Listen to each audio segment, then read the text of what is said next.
Elman TV. Marshall Ortega. Kabanata 71 ang Dixon Group. Then why don't you show me just how trivial it is? Haha, ang babaw mo lang, nakakapit sa straw.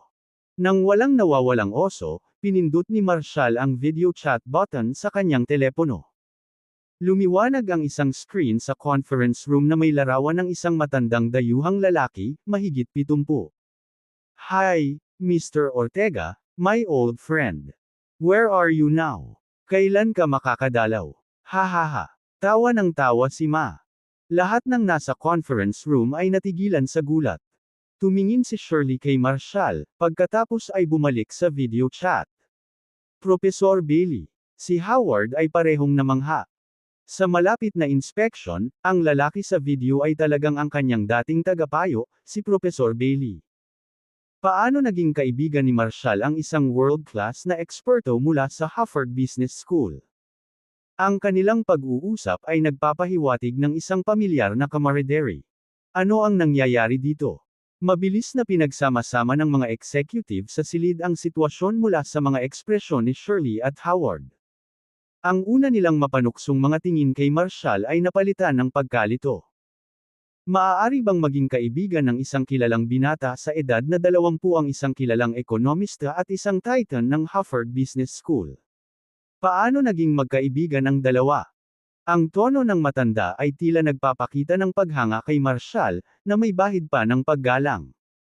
Ngumiti si Marshall at sinabing, Bailey, I'm connecting you to Bill and Warren now. Let's play a little game. Laro. Si Marshall, tulog na silang dalawa. Hindi ba medyo bastos na tawagan sila ng ganitong oras? Hindi naman sila katulad ko, na mapupuyat magdamag, sabi ni Bailey na mukhang problemado. Matanda, putulin mo yan at gisingin mo sila ngayon, o lilipad ako doon at hihilahin ang iyong balbas. Sabi ni Marshall. Nakangisi ng nakakaloko. Kinakabahang hinawakan ni Bailey ang magulo niyang balbas at mabilis na sumagot, sige, nagbibiro lang ako. Tatawagan ko sila kaagad. Hindi nagtagal, ipinakita sa video ang mga mukha ng dalawang alamat mula sa nakalipas na panahon, ang pinakamayamang tao sa mundo. Bill at Warren. Napuno ng pagtataka ang conference room. Walang sino man ang nakaisip na magkakaroon sila ng pagkakataong makipag-video chat sa tatlong world-class na bilyonaryo sa kanilang buhay.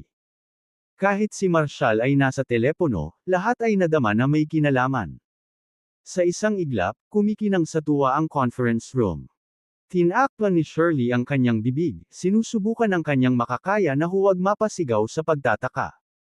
Hindi siya makapaniwala na makakasama sila ni Marshall nang walang kahirap-hirap. Labis na natigilan si Howard. Pinlano niyang gamitin ang kanyang prestihiyosong kwalipikasyon para ilagay si Marshall sa kanyang lugar ngunit hindi niya inasahan ang isang hindi kapani-paniwalang twist. Imposible ito. Imposible talaga. Sa sobrang galit, nawalan ng pag-asa si Howard. Tumayo siya at sumigaw ng malakas. Sa screen, kumunat ang noo ni Bailey at nagtanong. Mr. Ortega, may problema ba? With a casual smile, Marshall replied, Matanda, kilala mo ba itong estudyante mo? Saglit na pinag-aralan ni Bailey si Howard at sinabing, oh, naaalala ko na ngayon. Isa siya sa aking mga estudyante ng mula sa class of 16. Noong una, akala ko siya ay isang seryosong scholar, ngunit nang maglaon ay nalaman kong sumilip siya sa aking lab sa pamamagitan ng ilang kaina-hinalang paraan. Mabilis ko siyang pinaalis. Napakaraming estudyante sa Draconia ay masyadong naiinip. Ang mukha ni Howard ay naging isang malalim na lilam ng kulay ube habang nakatitig kay Bailey at Marshall, ang kanyang mga ngipin ay nagngangalit sa galit. Si Marshall, hindi pa rin kumikibo, ay tumingin kay Howard. Hindi mo man lang sinabi na may negosyo ang pamilya mo sa Brookhaven. The Dixon Group. Humalaklak si Howard. Ngayon alam mo na. Ang kumpanyang iyon ay nagkakahalaga ng $10 bilyong. Bumaling si Marshall kay Warren at sinabing, Matanda, tanungin mo ang iyong mga eksperto sa pananalapi kung gaano katagal upang mabawasan ang isang $10 bilyong na kumpanya tulad ng Dixon Group sa wala. Dapat sapat na ang 3 minuto. Nakangiting sagot ni Warren. Okay, I've sent you the data from Dixon Group, and you can start now, sabi ni Marshall, sabay tingin sa kanyang relo. Sisimulan ko na ang timer. Nakatayo roon si Howard, saglit na tulala, pagkatapos ay humagalpak ng tawa. Siguradong nagbibiro ka.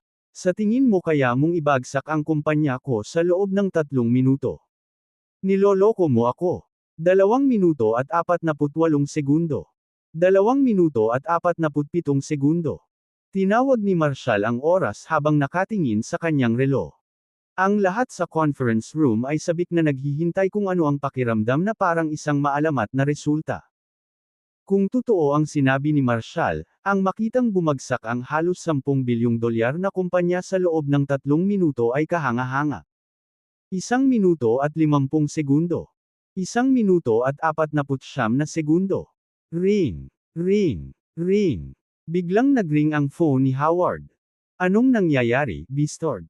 Sino ang na-offend mo dyan? Bumagsak na ang kumpanya natin, bumabagsak ang stocks, at malapit na tayo sa rock bottom. Ang boses sa kabilang dulo ay ang ama ni Howard, si Floyd Dixon, na sumisigaw. Sa sandaling iyon, tunay na napagtanto ni Howard na hindi nagsisinungaling si Marshall. Ang Dixon Group ay tunay na nasa freefall. Nanginginig ang kanyang katawan kasabay ng pagtulo ng pawis sa kanyang buong katawan. Samantala, ipinagpatuloy ni na Marshall at Bailey ang pagbibilang, na parang naglalaro lamang sila. Sinisira ang isang 10 bilyong dolyar na imperyo, ngunit naglalaro lamang sa maliit na halaga ng pera. Sa isang kulog, si Howard ay napaluhod sa harap ni Marshall, na nakikiusap, Mr. Ortega, mali ako. Ako ay bulag at ignorante. Mangyaring maawa at iligtas ang Dixon Group. Natahimik ang buong conference room. Ang kanyang pag-angkin ay totoo.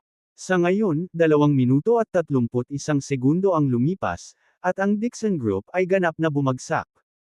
Bawat mata sa silid ay napalingon kay Marshall, puno ng takot. Anong uri ng nakapangangilabot na kapangyarihan ang madaling makasira sa isang kumpanyang nagkakahalaga ng 10 bilyon? Natigilan si Shirley sa gulat. Tinitigan niya ang masungit na lalaki sa kanyang harapan, ganap na nawala ng mga salita upang ilarawan ang kanyang pagkamangha. Gaano pa kaya ang kinang nataglay niya? Hindi niya maisip. Tumingin si Marshall kay Howard, na nagmamakaawa pa rin sa kanyang awa, at sinabing, sapat na ba ang kapangyarihang ito para kontrolin ang isang kumpanya na kasing dami ng Eastvale? I'm sorry, I was ignorante. Please, Mr. Ortega. Same time na pakiusap ni Howard. Umiling si Marshall, saka bumaling sa video chat ni na Bailey, Warren, at Bill. Ipinahayag niya, sige, itaas natin muli ang Dixon Group, ngunit hindi sa orihinal nitong estado mag-alis tayo ng 20%. Ano? Ayaw tanggapin ito ni Howard. Nangangahulugan ang pagkawala ng 20% na higit sa 2 bilyong dolyar ang mangyayari. Mawala na lang. May tumututol pa ba? Pinagmasdan ni Marshall ang silid na puno ng mga executive. Agad namang tumayo ang lahat at bahagyang yumuko, sabay-sabay na sabi. Hindi, Mr. Ortega. Kabanata 72 Please call me MS Don. Sa executive conference room ng Don Group, nagkaroon ng matinding katahimikan. Sinong maglalakas loob na ipagmalaki ang kanilang kakarampot na mga kredensyal sa harap ng isang taong may hawak ng ganoong kapangyarihang INs? Kaibigan ni Marshall ang mga titans ng akademya, mga kilalang ekonomista, eksperto, at mga master sa kanilang larangan. Ang impluwensya ni Marshall ay maaaring maimpluwensyahan maging ang mga maalamat na bilyonaryo tulad nina Bill Gates at Warren Buffett. Sa isang casual na pag-uusap, ang bilyong dolyar na pagpapahalaga ng Dixon Group ay maaaring maglaho. Totoo ang sinabi ni Marshall. Sa kanya, ang tinatawag na akademikong kwalifikasyon at ang bilyong dolyar na negosyo ay walang kabuluhang mga bagay, halos hindi sulit na banggitin ang pagtatangka ni Howard na gamitin ang kanyang kalunos-lunos na mga kredensyal para ipahiya si Marshall ay lubos na kamangmangan. Ang silid ng kumperensya ay naglabas ng pagkabigla, paggalang, at isang pakiramdam ng disoryentasyon.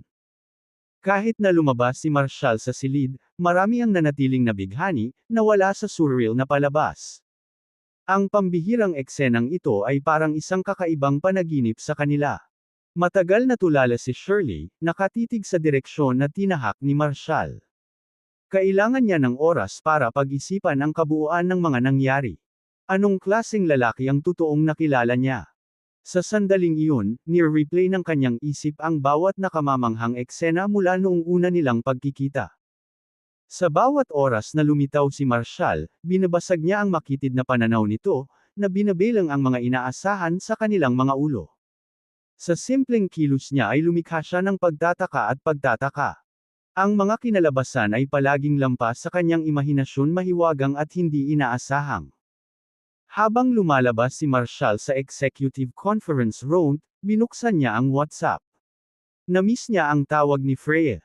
Ibinaba na niya ang tawag, ngunit nakatanggap siya ng text. Mr. Ortega, sinadya kong sunduin ka para sa tanghalian ngayon na basa. Shirley told me that you're attending the executive meeting, so I'll not disturb you. Hihintayin kong matapos ka bago ako dumating para sunduin ka. Espesyal na inimbitahan ng aking tiyuhin si Mr. Bud Weber, ang presidente ng Draconia Gourmet Association at isang master chef, upang maghanda ng isang marangyang tanghalian para sa iyo, na inilipad mula sa Slool Island. Magkita tayo mga 12:30 sa second floor food court ng Blue Bay. Nasa tapat lang ito ng Dunn Group. I'll magdala ng mga delicacy ni Chef Weber para masubukan mo. Ngayon ang ikalawang appointment upang mga siwan ng paggamot para sa lolo ni Freya. Si Martin, na medyo matatag, ay ibinalik mula sa bingit ng kamatayan. Ang isa pang yugto ng paggamot ay maaaring pahabain ang kanyang buhay ng isa pang dekada. Naiintindihan naman ang intensyon ni Oscar na magbigay ng tanghalian na ito.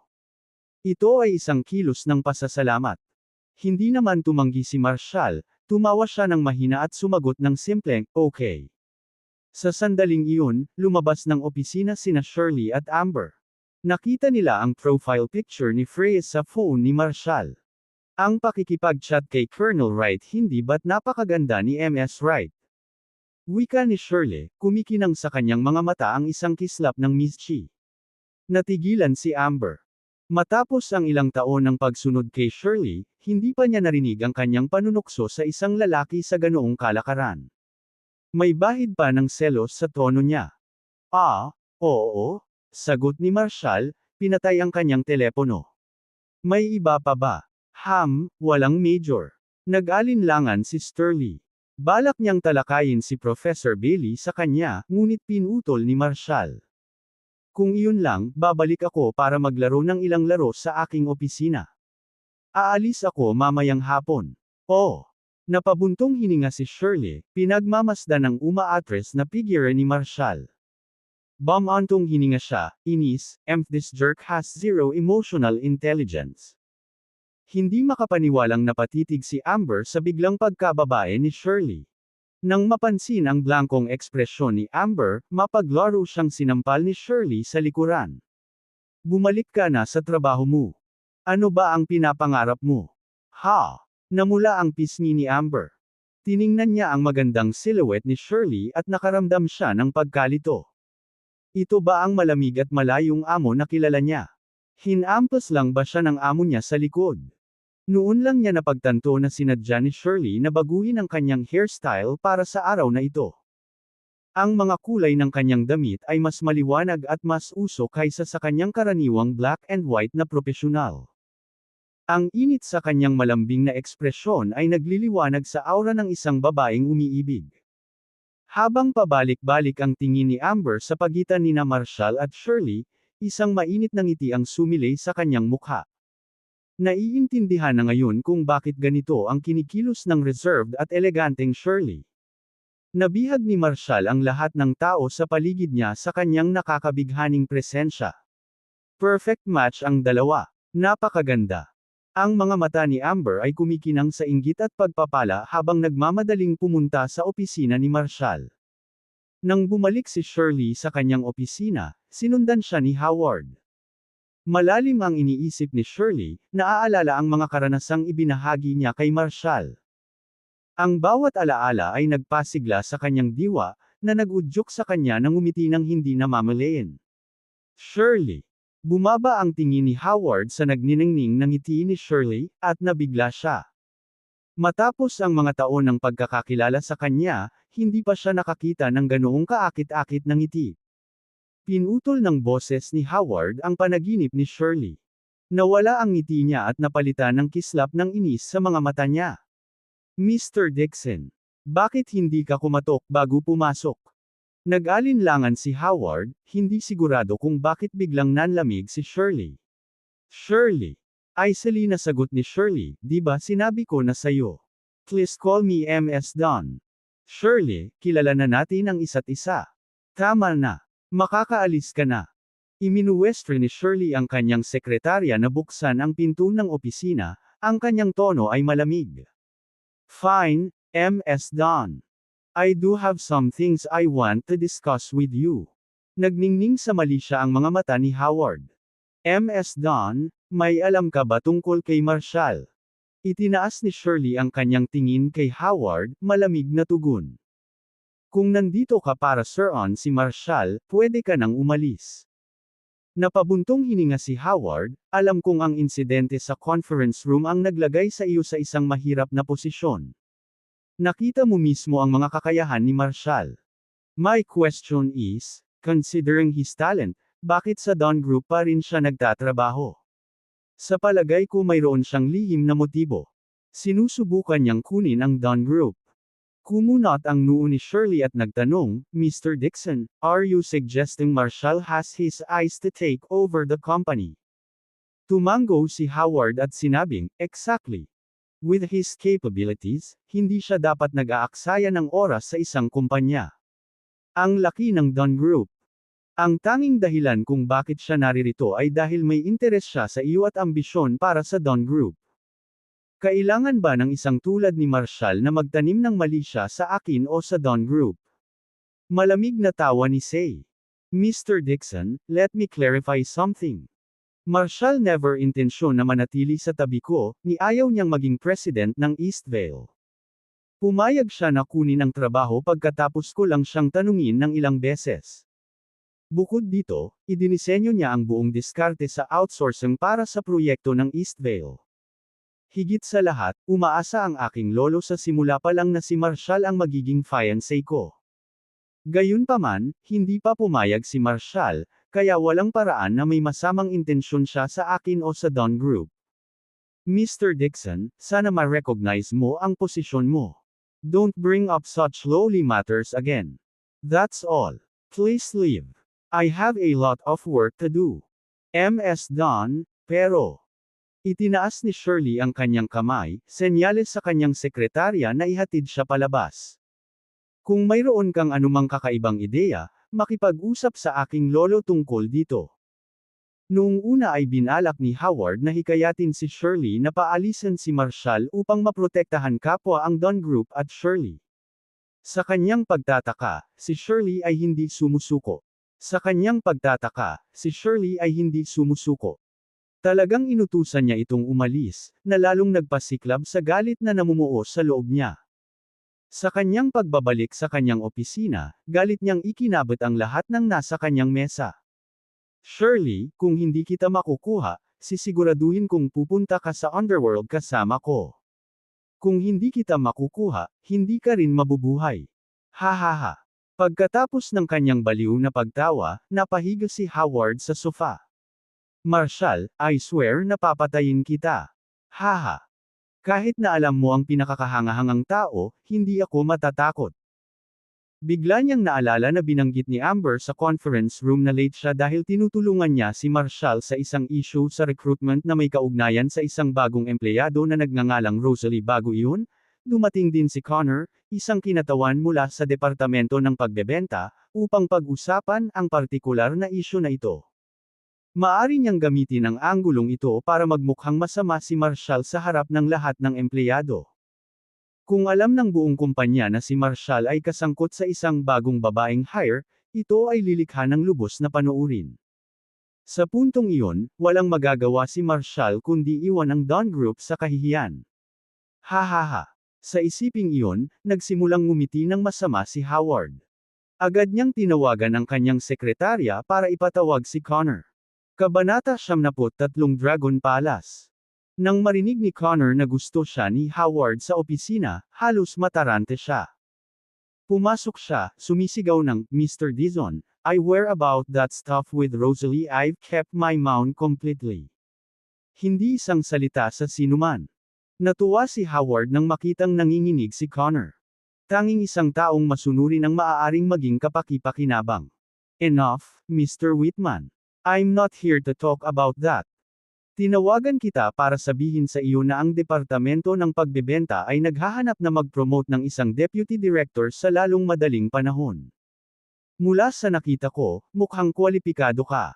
Malapit nang magsagawa ng buong pagtatasa ang TII sa iyo. At isa pang bagay, ang paglaban sa maling pag-uugali sa kumpanya ay ang tamang gawin. Kunin ang sitwasyon kay Rosalie, halimbawa. Maaari mong hayaan na kumalat iyon. Ang pampublikong presyon ay may paraan upang maipahayag ang ilang mga tao." Ha! Nagulat si Connor, ngunit mabilis niyang nahuli ang pag-anod ni Howard. "Naiintindihan, Mr. Dixon. Sisiguraduhin kong malalaman na ng lahat ng tao sa kumpanya." Ngumiti si Howard na, "Hindi ko sinabi iyon. Personal insight mo lang ito." "Nakuha ko," sagot ni Mr. Dixon Connor na sabik na sabik. "Go on now. Ipagpatuloy mo ang mabuting gawaing ibinigay ni Howard ang kanyang kamay." Paglabas ni Connor sa opisina, tuwang-tuwa siya. Siya ay orihinal na naglalayong maabot ang representante na direktor ay 5 o 10 taon. Ngayon, abot kamay na. Ituloy mo. Sisiguraduhin kong makikita ni Piper kung hanggang saan na ang narating ko, panata niyang ikinuyom ang kanyang mga kamao. Nagmamadali siyang pumunta sa hagdanan ng gusali at binigyan ang sarili ng kaunting pep talk. Malapit na sa wakas ang kanyang panaginip. Magkatotoo.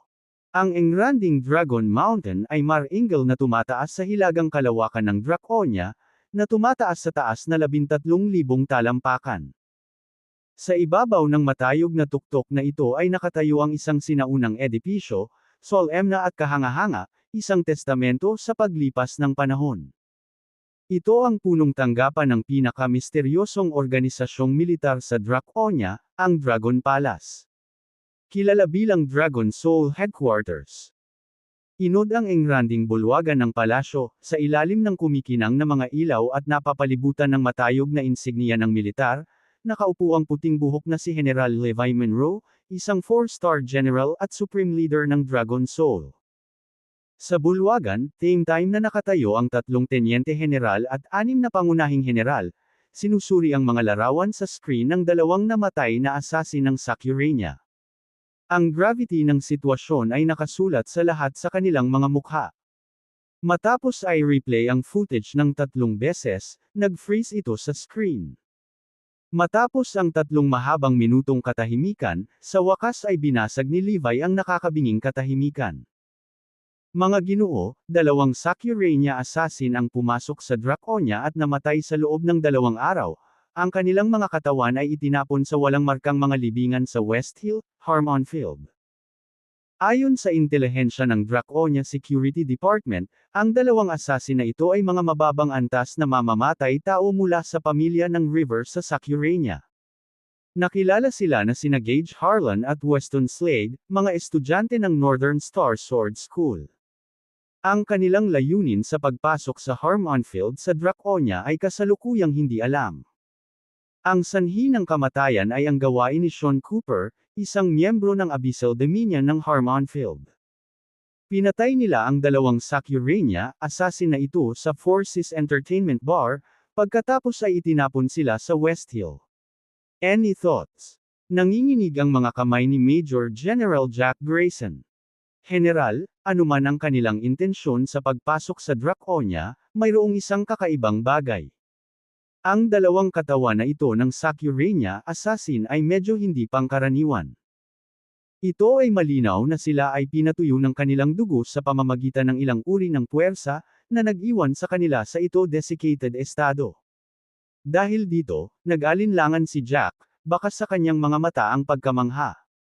Tumayo si Levi, seryoso ang ekspresyon. General Grayson, ipinahihiwatig mo ba? Siya. Tumango si Jack, excited. General, sa nakalipas na ilang dekada, isang alamat lang ng Dragon Soul ang nagpakita ng mga hindi pangkaraniwang pamamaraan. Ang Dragon Hall ng Dragon Palace ay muling bumagsak sa nakakabinging katahimikan. Mahigpit na kumunat ang noo ni Levi, mas naging seryoso ang ekspresyon nito.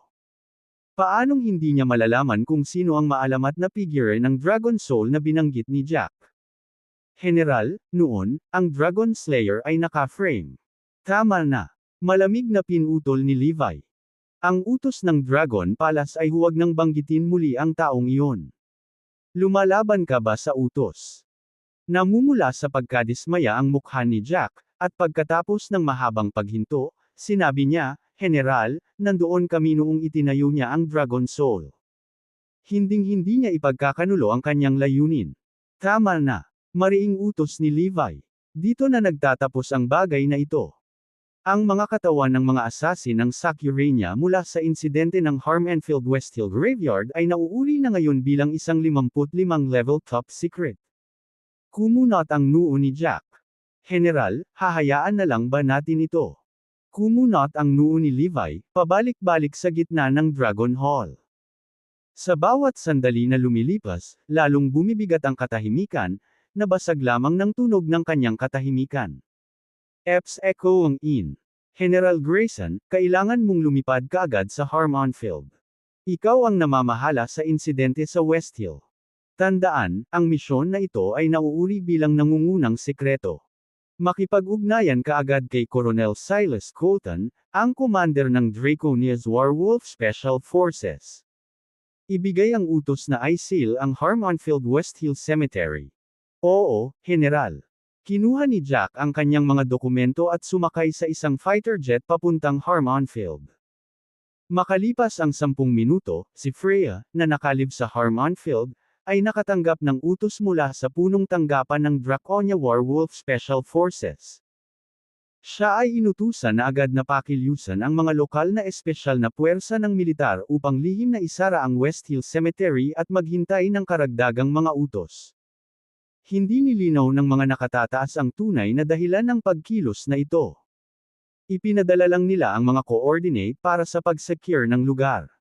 Naunawaan ni Freya na pinangangasiwaan niya ang pinaka-peripheral na tungkulin dahil hindi sapat ang kanyang ranggo upang ma-access ang mga pangunahing detalye ng misyon. Dahil sa kaapu-apuhan ng sitwasyon at sa katotohanang siya ay nasa Harmonfield, siya ay napili na, sa critical ngunit peripheral na papel na ito sa pagsasagawa ng gawain. Sa pangkalahatan, ang mga naturang misyon ay inuri sa napakataas na antas ng pagiging lihim. Kahit na ang isang tulad niya, ang Deputy Captain ng Warwolf Special Forces, ay hindi magkakaroon ng akses sa mga pangunahing detalye ng operasyon. Ang operasyong militar na ito ay nasa ilalim ng saklaw ng pinakalihim na organisasyon sa loob ng militar ng Draconia. Dahil doon, wala siyang choice kundi isantabi muna ang lahat at tumuon sa pagkumpleto. Ang gawain sa kamay. Napagtanto niyang mahuhuli siya ng 1 oras upang makilala si Marshall, na hiniling niyang tulungan ang kanyang lolo sa kalusugan. Bagay. Una niyang binalak na tawagan si Marshall upang ipaliwanag ang sitwasyon at kanselahin ang kanilang mga plano sa tanghalian.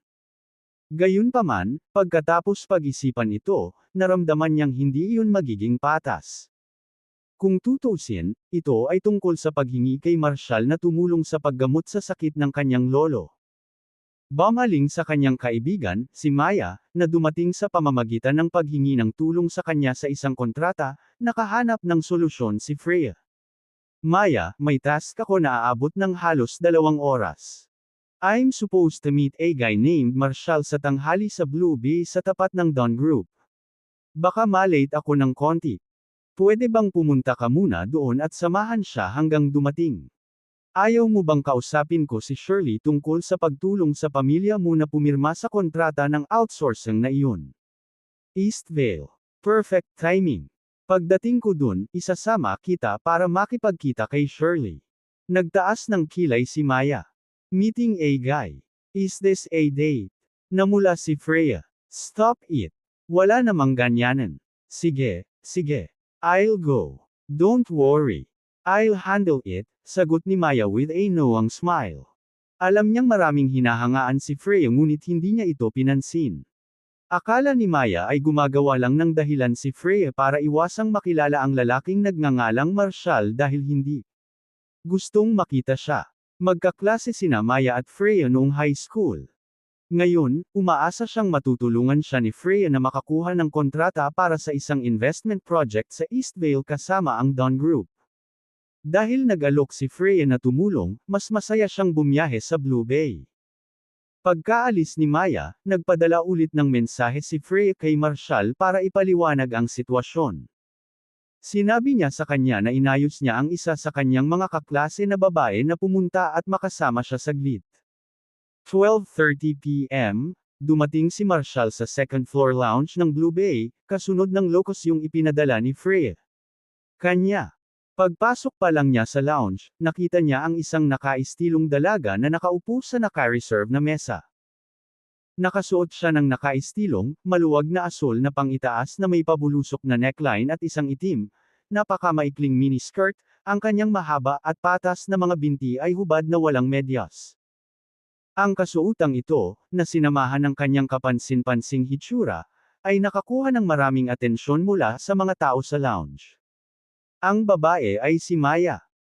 Sa kabila ng kanyang kaakit-akit na hitsura, ang kanyang likas na pagmamataas at malamig na pag-uugali ay nagpanatiling malayo sa karamihan ng mga tao, na iniiwan lamang sila upang humanga sa kanya mula sa malayo.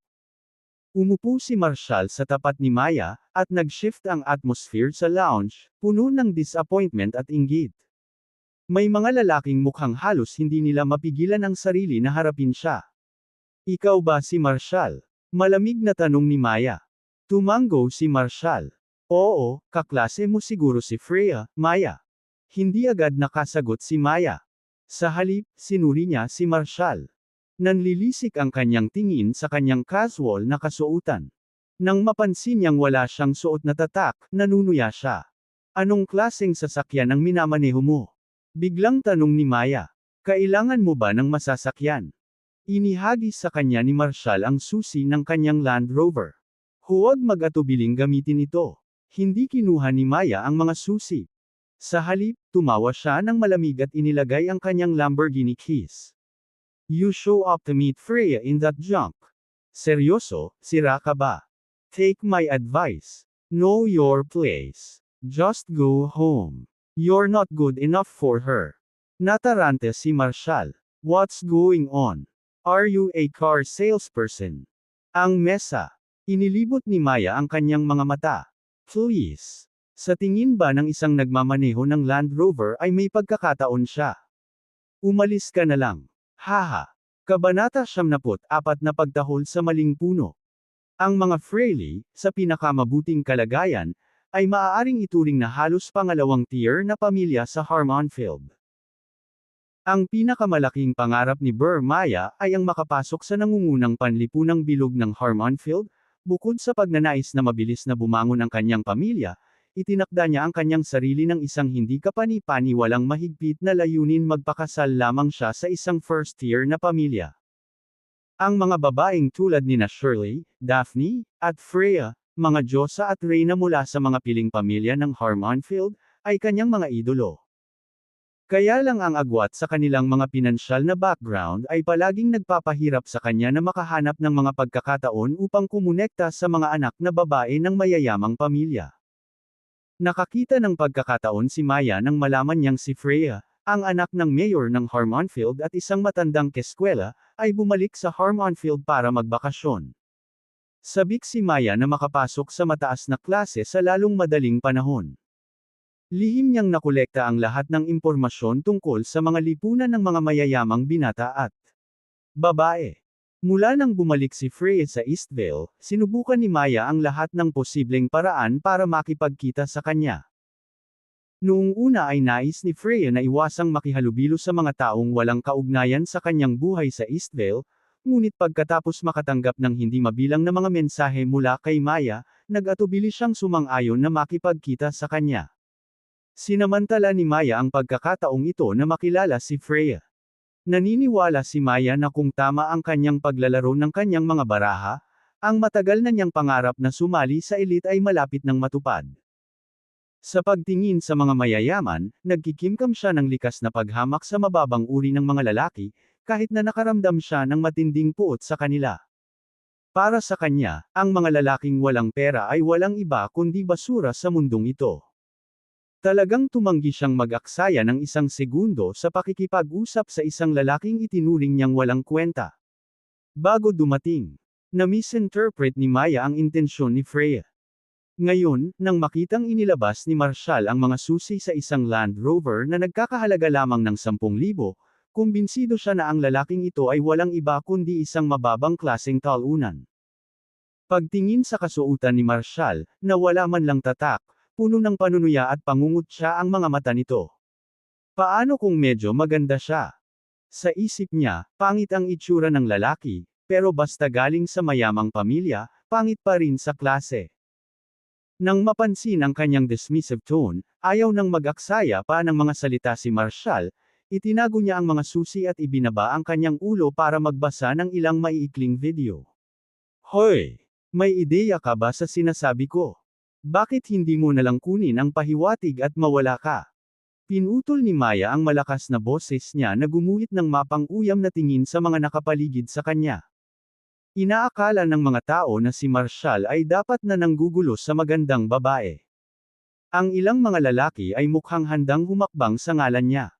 Lumingalinga si Marshall sa paligid at bamulong, bakit ang daming babaeng mahalaga sa sarili kung saan-saan. Mayroon. Nagkakahalaga ng pagiging mapagmataas tungkol sa maliit na puhunan mo. Ikaw. You low life. Tumango si Maya. How dare you talk to me like that? Ako. Quiet down, would you? Stop yapping like a mad dog. Putol ni Marshall na halatang sawa na. Teka, tinatawag mo ba akong baliw? Agad na nagalit si Maya, tumaas ang boses niya ng ilang decibel, dahilan para pigilan ng ilang nanunood ang kanilang tawa. Siya. Idiniin ni Marshall ang isang daliri sa kanyang labi, sinenyasan si Maya na tumingin sa paligid. Quiet down. Kung patuloy kang sumisigaw, malalaman ng lahat na isa ka lang may sakit na aso, cool niyang sabi.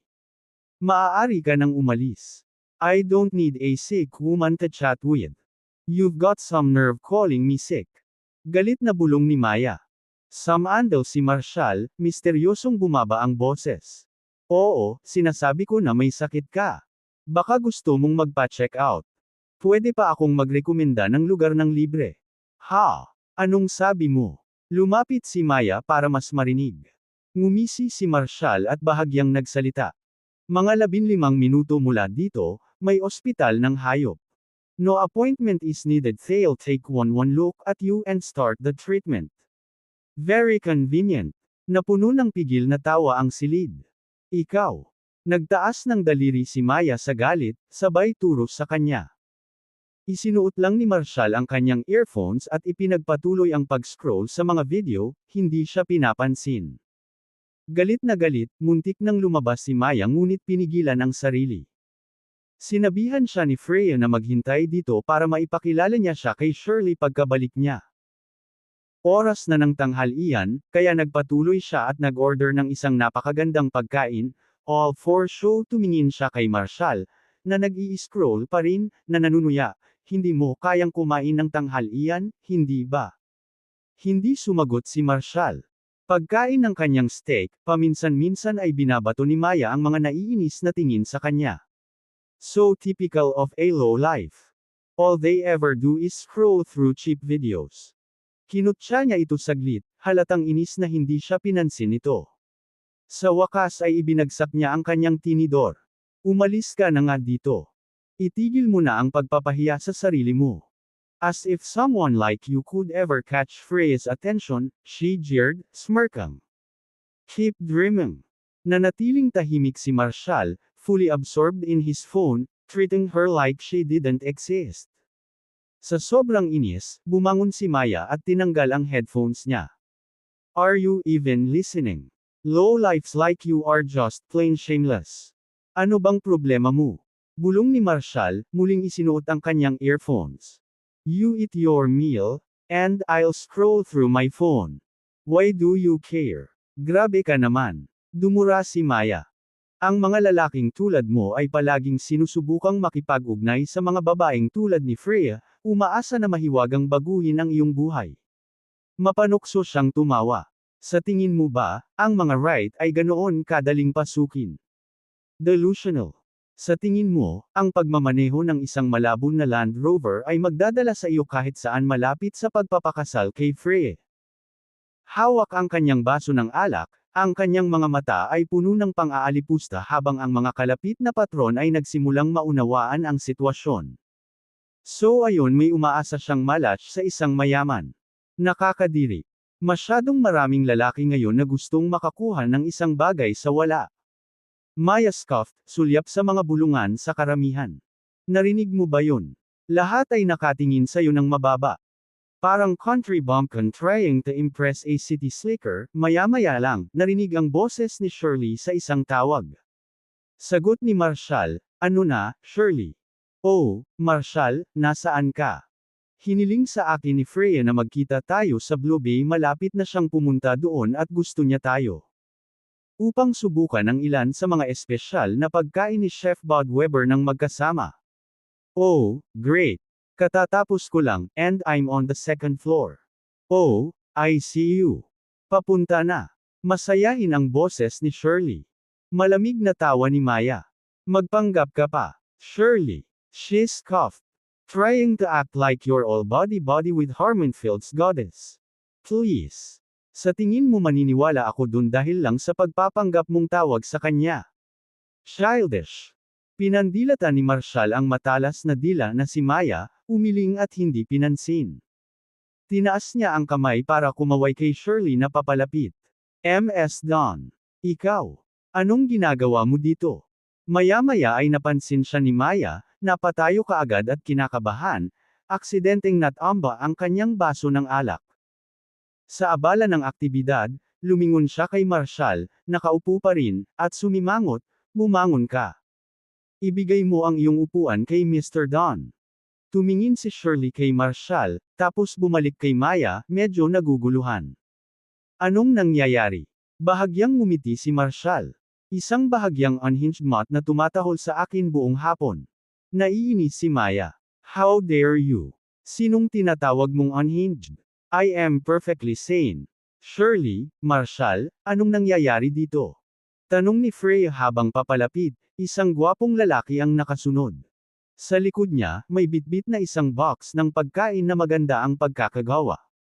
Pagkakita pa lang ni Maya kay Freya, dali-dali siyang lumapit, pilit na ngumiti, oh, don't mind me. Pinapagalitan ko lang si Marshall. Nasabi ko na sa kanya na lalabas na siya sa liga mo, pero hindi lang siya kukuha ng pahiwatig at umalis. This low-life type are always the worst. Freya. Naiintindihan ang sitwasyon, naging malamig ang ekspresyon ni Freya. Agad niyang nilagpasan si Maya, dumiretso kay Marshall na may paggalang. Pasensya na po Mr. Ortega. Ang oversight ko po ang nagpagalit sa inyo. Teka, ano? Freya, bakit ka humihingi ng tawad sa taunang ito na nagmamaneho ng Land Rover? Natigilan si Maya. Hindi makapaniwalang napatitig siya sa eksenang lumaganap sa kanyang harapan. Ang pinakamamahal na anak ng alkalde, si Freya, ay tumayo sa harap ni Marshall ng may paggalang, na halos parang isang utusan. Ano sa lupa ang nangyari? Kabanata 75 ang mga hindi nakikitang koneksyon. Sinenyasan ni Freya ang lalaking kasama niya na ilagay ang food box sa mesa.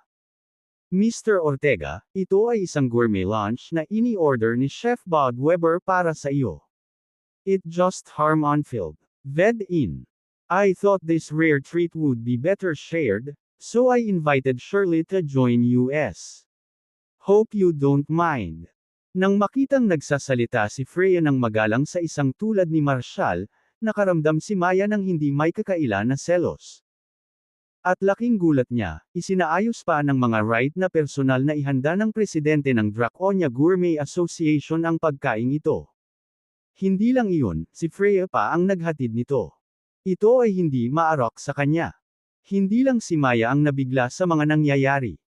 Ang buong ikalawang palapag ng casual na dining area ng Blue Bay ay umugang sa pananabik sa pagdating nina Freya at Shirley. Ang mga panauhin ay nagbulungan sa kanilang sarili, ang kanilang pagkamausisa ay napukaw ng hindi inaasahang eksena. Anong nangyayari? Parehong nandito ang dalawang diyosa ni Harm Onfield. Hoy, si Shirley Dunn ba talaga yan? Bihira lang siyang makita sa ganitong lugar. Siya ay nasa Harm Onfield sa loob ng maraming taon, ngunit hindi ko pa siya nakikita sa mga ganitong uri ng mga kaganapan. Si Freya yun, anak ng mayor. At isa na siyang nangungunang koronel sa Draconia Military ngayon. Ngayon si MS Wright ay isang standout sa militar ng Draconia, isang malaking shot sa ranggo ng koronel. Ginagandahan niya talaga ang lugar na ito sa kanyang presensya. Anong klaseng lalaki ang makakapagpayuko sa kanya ng dalawang maladyosang babae mula sa Harm Onfield? Hindi siya mukhang kapansin-pansin sa akin.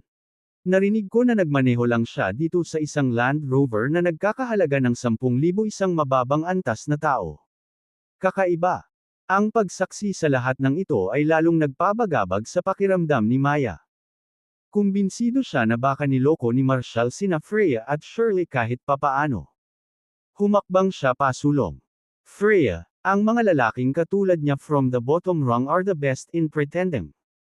Don't let him fool you. Deserve ba niya ang ganoong karangalan? Tama na. Lumingon si Freya kay Maya na halatang naiirita. Mr. Ortega is the president of the Dawn Group Style Development Company and a dear friend of mine and Shirley's.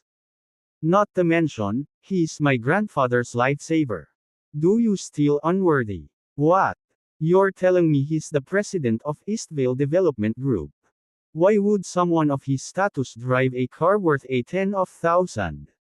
Sigurado si Maya na mali ang narinig niya. Malamig na tumawa si Shirley, tama. Si Marshall talaga ang presidente ng Dawn Group Eastvale Development Company. Paano kung nagmamaneho siya ng kotse na nagkakahalaga lamang ng 10,000? Kailangan ba niyang nasa likod ng manibela ng isang luxury car na nagkakahalaga ng higit sa 1,000,000 upang maituring na upper class? Marshall is a valued guest of the Dawns and a VIP to me personally. Kung minamalas mo siya, lahat kami ay minamalas mo. Are you really in a position to act this way? You're just a small-minded person. Nang marinig ni na Freya at Shirley na magsalita, sumulyap si Maya kay Marshall na may halong emosyon. Pinaupo muna siya ni Freya kasama si Marshall para mas makilala nila ang isa't isa. Sa pamamagitan ng pag-imbite kay Shirley sa kalagitnaan, malinaw ang layunin. Ang lahat ay para mapadali ang kanyang pagpirma ng kontrata para sa proyekto ng Eastvale sa Dawn Group. Napakagatlabi si Maya. Sa sandaling iyon, isang alon ng panghihinayang ang bumalot sa loob niya. Nagkaroon siya ng pagkakataon na gamitin ang mga koneksyon ni Freya para maging mabuting kaibigan si Marshall. Mula doon, maaari niyang gamitin ang Wright at Dawn upang umakyat ng mas mataas at sa wakas ay mapagtanto ang kanyang mga pangarap. Pagkatapos ng lahat, ang ilang mga proyekto lamang mula sa Dawns ay magbibigay daan sa mga Frehley na direktang makapasok sa hanay ng mga nangungunang pamilya sa Harm Onfield, salamat sa mga piling koneksyon ng mga Dawns at Wright. Ngunit sinayang ng kanyang makitid ang pag-iisip ang pagkakataong iyon. Hindi niya akalain na ang isang lalaking nagmamaneho ng isang mahinhin na Land Rover ay maaaring maging isang VIP sa dalawang pinakamakapangyarihang pamilya sa Harm Onfield. At ang presidente ng Eastvale Development Group, na namamahala sa mga proyektong bilyon manika. Mula ng unang pagmasdan ni Maya si Marshall noong hapong iyon, mababa ang tingin nito sa kanya. Para sa kanya, siya ay isang ganap na talunan kumpara sa mga mayayamang batang elit ng Eastvale. Ngunit malayo iyon sa katotohanan. Ang tiyuhin ni Freya, si Carson, ang pinakamayamang tao sa Brookhaven, ay lumayo para kay Marshall. Inayos niya si Chef Bud Weber, isang top-tier chef mula sa Draconia, na maghanda ng isang espesyal na pinasadya, pang-estadong banquet level na tanghalian para sa kanya. Ang pagkain ay ipinadala mula sa Slool Island patungong Eastvale at personal na inihatid ito ni Freya kay Marshall. Sino sa Harm Onfield, o maging sa buong Draconia, ang maaaring mag-utos ng gayong paggamot? I'm sorry, Freya, Hindi ko alam. Bulong ni Maya na may matinding panghihinayang.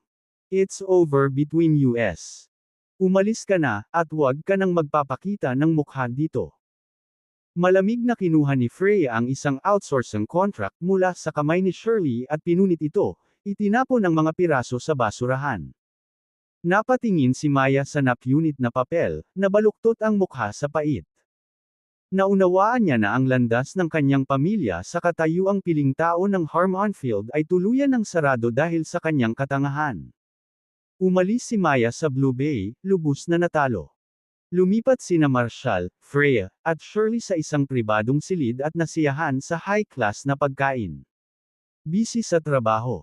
Ilang sandali pa ay umalis na si Shirley. Nang wala na siya, humingi ng tawad si Freya kay Marshall sa inasal ni Maya. Marshall, I'm so sorry. Wala akong ideya na ganoon ang pakikitungo niya sa iyo. Ang mga order ay bumaba ng hindi inaasahan, at wala akong oras upang gumawa ng maayos na pag-aayos. At pagkatapos, ang paglock sa West Hill Cemetery. Napatigil si Freya, nahuli ang sarili. Muntik na niyang ibunyag ang isang lihim ng militar dahil sa kanyang naguguluhan na paghingi ng tawad. Awkward siyang tumawa. Anyway, sorry lang talaga. Naunawaan ni Marshall na ang biglaan at palihim na paglock ng West Hill Cemetery ng militar ng Draconia ay may kaugnayan sa mga bangkay ng 2 assassin mula sa Sakurania. Nakatanggap siya ng impormasyon tungkol sa pagpasok ng mga assassin na ito noong isang araw at alam niyang sinusubaybayan ng Departamento ng Seguridad ng Draconia ang kanilang mga galaw mula pa noong una. Ang kanilang biglaang pagkawala sa Forces Entertainment ay walang alinlangan na maakit ang atensyon ng Departamento ng Seguridad. Malapit nang kunin si